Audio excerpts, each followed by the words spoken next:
नमस्कार दोस्तों, मैं धीरज कुमार सैनी। मेरे YouTube channel DS mathematics classes में आपका स्वागत है। अभी तक इस चैनल पे जितनी भी वीडियोज आ रही थी, अपलोड हो रही थी, वो सभी BSc से रिलेटेड थी। BSc first year, second year और थर्ड ईयर से। लेकिन आज मैं इस चैनल पर क्लास 12 से संबंधित पहली वीडियो अपलोड करने जा रहा हूँ, जिसमें आपके चैप्टर नंबर 1, आपकी बुक का चैप्टर नंबर 1 है और चैप्टर का नाम है संबंध एवं फलन। आज का जो लेक्चर है, ये लेक्चर आपके संबंध एवं फलन टॉपिक पर आधारित है। ठीक है, तो सबसे पहले हम इस लेक्चर को स्टार्ट करने से पहले हमें ये जान लेना जरूरी है कि इन संबंध और फलन होते क्या हैं और इनको डिफाइन करने के लिए किन किन ऑपरेशंस की आपको आवश्यकता पड़ेगी, या किन किन संक्रियाओं की आपको आवश्यकता पड़ेगी, या किन किन अवयवों की आपको आवश्यकता पड़ेगी। तो सबसे पहले हम स्टार्ट करते हैं संबंध की परिभाषा। ठीक है, तो संबंध की परिभाषा से पहले हमें एक इम्पोर्टेंट डेफिनेशंस के बारे में जानना बहुत ही जरूरी है। ठीक है, वो डेफिनेशन क्या है? वो है दो समुच्चयों का घातीय गुणनफल। ठीक है, वो डेफिनेशन है आपकी दो समुच्चयों का घातीय गुणनफल। तो ये है आपकी फर्स्ट डेफिनेशन, दो समुच्चयों का घातीय गुणनफल। अब देखो, दो समुच्चयों का घातीय गुणनफल होता क्या है? या Cartesian product of two sets. ठीक है, आप क्या बोल सकते हैं इसको? Cartesian product of two sets. ठीक है भाई, क्या बोल सकते हैं इसको?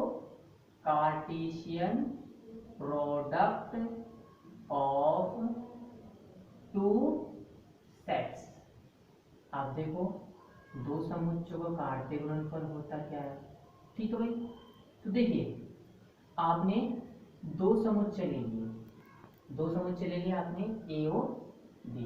ठीक है, आपने क्या कर लिए? दो समुच्चय आपने ए और बी ले लिए।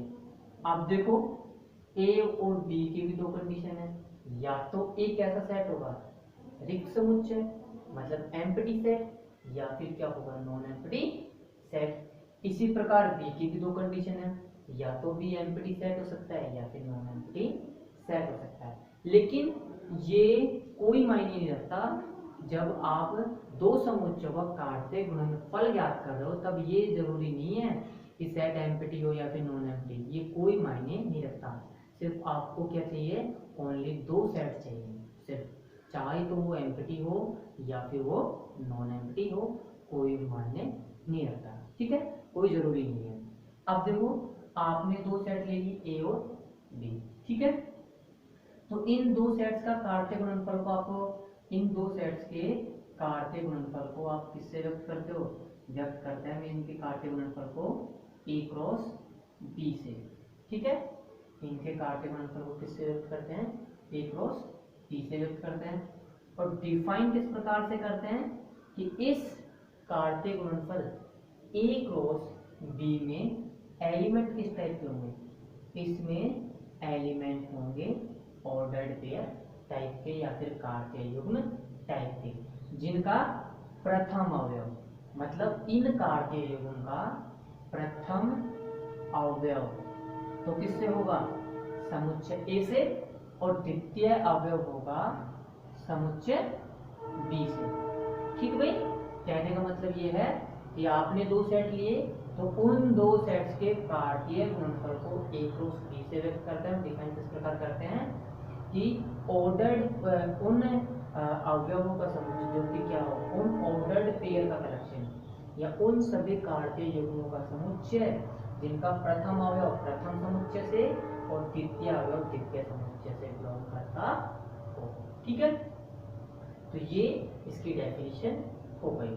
अब देखो, आपने दो समुच्चय लिए ए और बी, इनका घातीय गुणनफल आपने ए क्रॉस बी डिफाइन कर दिया। ए क्रॉस बी में आपने देखा कि अवयव किस टाइप के हैं, कार्तीय युग्म टाइप के, जिसमें प्रथम अवयव इस कार्तीय युग्म का प्रथम अवयव तो समुच्चय ए से और द्वितीय अवयव किससे बिलोंग कर रहा है, समुच्चय बी से बिलोंग कर रहा है। ठीक है, इसी प्रकार आप क्या डिफाइन कर सकते हो, इसी प्रकार आप डिफाइन कर सकते हो कार्तीय गुणनफल बी क्रॉस ए।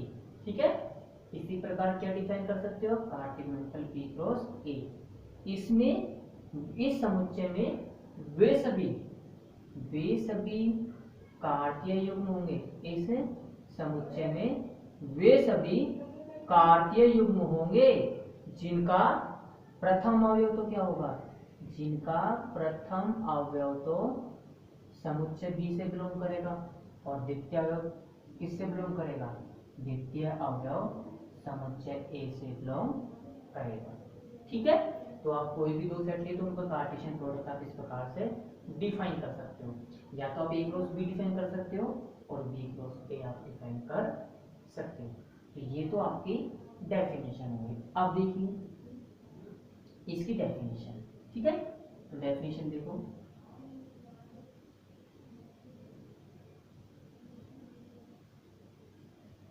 देखिए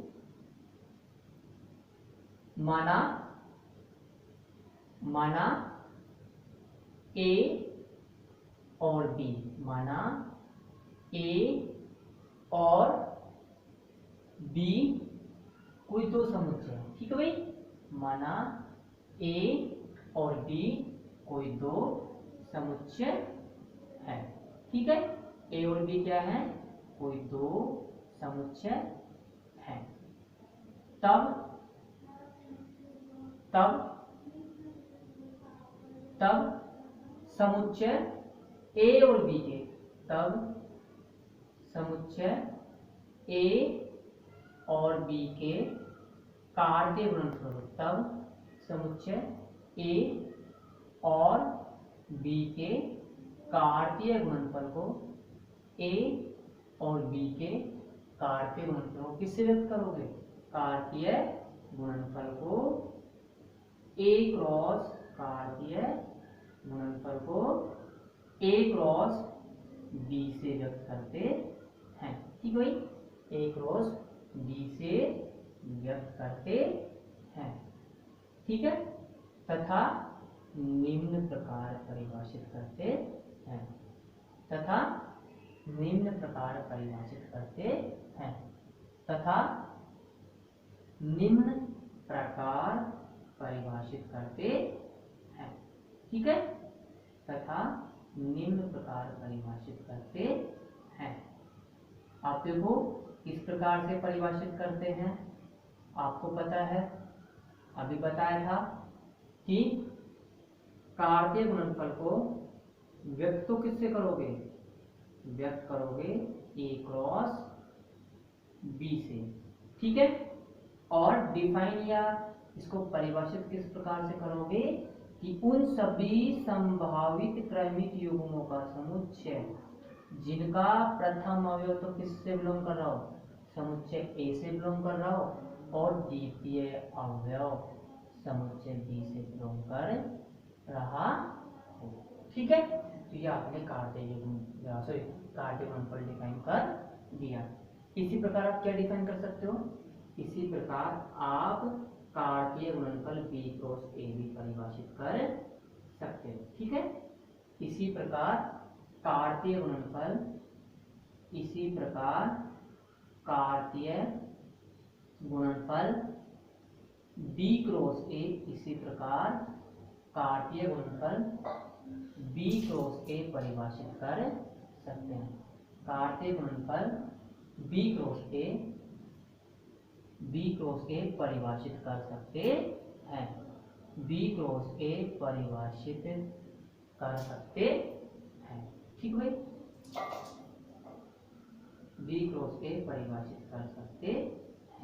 अब देखो कैसे परिभाषित होगा बी क्रॉस ए, देखो अर्थात ये जो सिंबल है आई डॉट ई, ये जो संकेत है ना, ये संकेत आई डॉट ई डॉट, इसको बोलते हैं अर्थात। हिंदी में क्या बोलते हैं इसको, हिंदी में बोलते हैं अर्थात। ठीक है, अर्थात बी क्रॉस ए बराबर, अर्थात बी क्रॉस ए बराबर ऑर्डर्ड पेयर या कार्तीय युग्म y, x such that small y belongs to capital B और small x belongs to capital A। ठीक है, तो ये किसकी डेफिनेशन हो गई? ये डेफिनेशन हो गई आपके कार्तीय गुणनफल की। अब देखिए कार्तीय गुणनफल की आपने डेफिनेशन बता दी। अब कार्तीय गुणनफल के बाद ये देखो कि इस सेट में एलिमेंट कितने होते हैं। ठीक है भैया, आपने दो सेट का कार्टेशियन प्रोडक्ट लिया, कार्तीय गुणनफल लिया, तो भी तो सेट ही तो बन रहा है। उस सेट में बस एलिमेंट्स का स्वरूप चेंज हो रहा है। पहले एलिमेंट्स अलग टाइप्स के थे, अब की बार एलिमेंट्स किस टाइप में है? कार्तीय युग्म टाइप में। ठीक है, अब की बार एलिमेंट्स इस कार्तीय युग्म के टाइप के हैं, तो इनकी संख्या कितनी होगी? ठीक है, तो इनकी संख्या किस पे डिपेंड करती है? इनकी संख्या डिपेंड करती है समुच्चय ए और समुच्चय बी में उपस्थित अवयवों की संख्या पर। मतलब कार्तीय गुणनफल में जो भी अवयव होंगे ना, जितने अवयव होंगे, उनकी संख्या किस पर निर्भर करेगी? उनकी संख्या निर्भर करेगी समुच्चय ए और समुच्चय बी के अवयवों की संख्या पर। तो देखो आप ऐसे करो, दोनों समुच्चयों में क्या मानो, मान लो कि इसमें इतने अवयव हैं और इसमें इतने अवयव हैं। ठीक है, तो देखो नोट फर्स्ट आपका, इसी की सहायता से हम नोट फर्स्ट भी बना देंगे।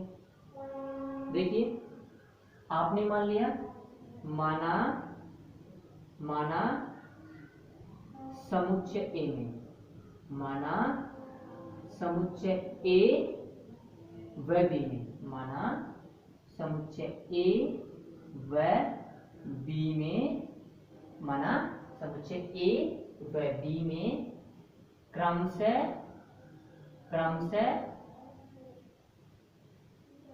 स्मॉल m व स्मॉल n अवयव है, स्मॉल m व स्मॉल n अवयव है। ठीक भाई, कितने अवयव है? स्मॉल m अवयव और स्मॉल n अवयव है। ठीक है, तो आप क्या लिख सकते हो? ये जो आपने थ्योरेटिकल स्टेटमेंट लिखा है, इसको आप मैथमेटिकल क्या लिख सकते हो? अर्थात कार्डिनलिटी ऑफ ए बराबर m व कार्डिनलिटी ऑफ बी बराबर n। ठीक है, मतलब समुच्चय ए में कितने अवयव है? स्मॉल m, और समुच्चय बी में कितने अवयव है? Small n। ठीक है, तब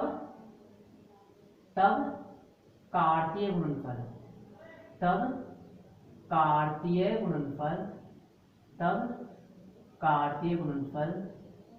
ए क्रॉस बी में कितने अवयव होंगे? तब कार्तीय गुणनफल ए क्रॉस बी में, ए क्रॉस बी तथा बी क्रॉस ए में, बी क्रॉस ए में कितने अवयव होंगे? m इंटू n अवयव होंगे। बी क्रॉस ए में m n अवयव होंगे। ठीक भाई, कितने अवयव होंगे? m n अवयव होंगे। मतलब आप इस आगे आपने जो ये थ्योरेटिकल स्टेटमेंट लिखा, इसको आप किस प्रकार से लिख सकते हो mathematically? That is cardinality of A cross B बराबर m n बराबर cardinality of B cross A. ठीक है, दोनों में कितने अवयव होंगे? दोनों में m n अवयव होंगे, और दोनों में m n अवयव तो आपने, ये किसका सिंबल है? ये सिंबल है cardinality of A cross B, मतलब ए समुच्चय ए क्रॉस बी की गणना। ठीक है, क्या बोलते हैं इस सिंबल को? इस सिंबल को बोलते हैं समुच्चय ए क्रॉस बी की गणना। ठीक है, अगर आप इसको ऐसे ना लिखना चाहो तो आप इसको क्या बोल सकते हो? समुच्चय की कोटि। समुच्चय की कोटि कितनी है? समुच्चय की कोटि है m इंटू n। ठीक है, समुच्चय की कोटि के एक और सिंबल है, या तो इसको order of A cross B लिखो, या आप number of A cross B. ठीक है, order of A cross B का मीनिंग होता है समुच्चय ए क्रॉस बी में अवयवों की संख्या।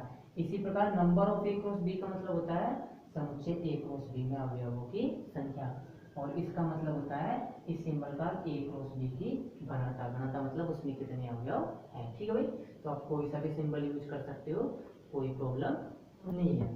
अब देखो यहाँ कार्य गुणनफल के अवयव तक की बात होगी कि कार्य गुणनफल में कितने अवयव होंगे अगर समुच्चय ए में स्मॉल एन और समुच्चय बी में स्मॉल एन अवयव हो। ठीक है, अब देखो आप मान के चलो कि समुच्चय ए में आपने क्या मान लिया कि माना समुच्चय ए में कोई अवयव नहीं है, और समुच्चय बी में कितने अवयव है, समुच्चय बी में भी कोई अवयव नहीं है। ठीक है, बारी बारी से लेके चलेंगे। नोट सेकंड देखो आपका, नोट सेकंड। ठीक है, नोट सेकंड में देखो 4 केस बनेंगे। या तो हो सकता है समुच्चय ए के पास तो अवयव है लेकिन बी के पास नहीं है, या समुच्चय ए के पास अवयव नहीं है बी के पास है, या दोनों में ही नहीं है। ठीक है, तो ये सिर्फ 4 नहीं सिर्फ 3 कंडीशन बन सकती है। ठीक है, तो देखो यदि यदि a बराबर 5 हो, यदि a बराबर 5 कहने मतलब है a कैसा समुच्चय है, एक समुच्चय है। यदि a बराबर 5 तथा b बराबर 5 हो, तो b बराबर 5 है तो आप क्या कह सकते हो, कहने मतलब है इसमें कितने अवयव हैं, एक भी अवयव नहीं, मतलब 0 अवयव है। समुच्चय में कितने अवयव हैं, 0। समुच्चय बी में कितने हैं, 0। तो ए क्रॉस बी और बी क्रॉस ए में कितने अवयव होंगे, उसमें भी 0 इंटू 0 बराबर 0 अवयव ही होंगे। तो आप क्या कह सकते हो, यदि a बराबर 5 तथा b बराबर 5 है तो cardinality of A cross B बराबर cardinality of B cross a बराबर कितने होगा, 0 होगा। मतलब दोनों में कोई अवयव नहीं होगा। ठीक है, या फिर आप ऐसे ना लिखना चाहो तो आप ऐसे लिख दो कि ए क्रॉस बी क्या होगा, ए क्रॉस बी और बी क्रॉस ए क्या होगा, ये बी एम्प्टी सेट होगा। मतलब कैसा समुच्चय होगा, रिक्त समुच्चय होगा। तथा साथ ही साथ क्या होगा, तथा दोनों की कार्डिनलिटी कितनी होगी, तथा दोनों की कार्डिनलिटी 0 होगी। ठीक है भाई, तथा दोनों की कार्डिनलिटी कितनी होगी, 0 होगी। ठीक है, मतलब आप दोनों सेट में आपने क्या लिया, कोई भी अवयव नहीं लिया। अब की बार ऐसे करो, एक सेट में अवयव मत लो और दूसरे में आप अवयव लो। ठीक है, तो बी केस में देखो, यदि a बराबर 5, यदि a बराबर 5 तथा b does not equal to 5, कहने का मतलब है कि समुच्चय a तो रिक्त समुच्चय है, समुच्चय b अरिक्त समुच्चय है। समुच्चय a रिक्त है तो कितने अवयव हैं, 0। समुच्चय b अरिक्त है तो इसमें कितने भी अवयव हो सकते हैं, लेकिन एक अवयव कम से कम एक अवयव तो होगा या एक से अधिक होगा। ठीक है, तो है तो आप क्या कह सकते हो, आप कह सकते हो कि इनके कार्य गुणनफल में कितने अवयव होंगे, एक भी अवयव नहीं होगा। मतलब कार्य गुणनफल किसके बराबर होगा, एम्प्टी सेट के बराबर होगा। यदि a बराबर 5 तथा b does not equal to 5 है तो a क्रॉस b बराबर b क्रॉस a बराबर 5 तथा cardinality of A cross B बराबर cardinality of B cross a बराबर 0। ठीक है, ये आपका सेकंड कंडीशन हो गई। थर्ड कंडीशन देखो, अब की बार आप क्या करो, अब की बार समुच्चय ए में अवयव लेके चलो लेकिन समुच्चय बी में कोई अवयव मत लो। कहने का मीनिंग है समुच्चय ए तो लेके चलो अरिक्त समुच्चय और समुच्चय बी लेके चलो रिक्त समुच्चय। ठीक है, तो देखो यदि a does not equal to 5 तथा तथा b बराबर 5 है तो b बराबर 5 है तो कार्टेशियन प्रोडक्ट में कितने अवयव होगा, कार्टेशियन प्रोडक्ट किसके बराबर होगा, कार्टेशियन प्रोडक्ट बराबर होगा एम्प्टी सेट के। ठीक है, किसके बराबर होगा, एम्प्टी सेट के बराबर होगा। और एम्प्टी सेट के बराबर है तो कार्टेशियन प्रोडक्ट बनेगा, उसमें कितने अवयव होंगे, उसमें अवयव होंगे टोटल 0। ठीक है, उसमें कितने अवयव होंगे, इस कार्टेशियन प्रोडक्ट में टोटल अवयव होंगे 0। ठीक है, तो ये आपका जो लेक्चर है, ये लेक्चर नंबर 1 या फिर आप ये कह सकते हो ये पार्ट 1 है। ठीक है, ये क्या है, पार्ट 1 है। तो आज का जो लेक्चर है वो कंप्लीट होता हुआ, और अगर आपको वीडियो अच्छी लगे तो लाइक करें, शेयर करें, साथ ही साथ चैनल को सब्सक्राइब करें। और अगर आपका कोई भी क्वेरी है या फिर कोई भी आपका क्वेश्चन है तो कमेंट सेक्शन में आप कमेंट्स कर सकते हैं। ठीक है, धन्यवाद।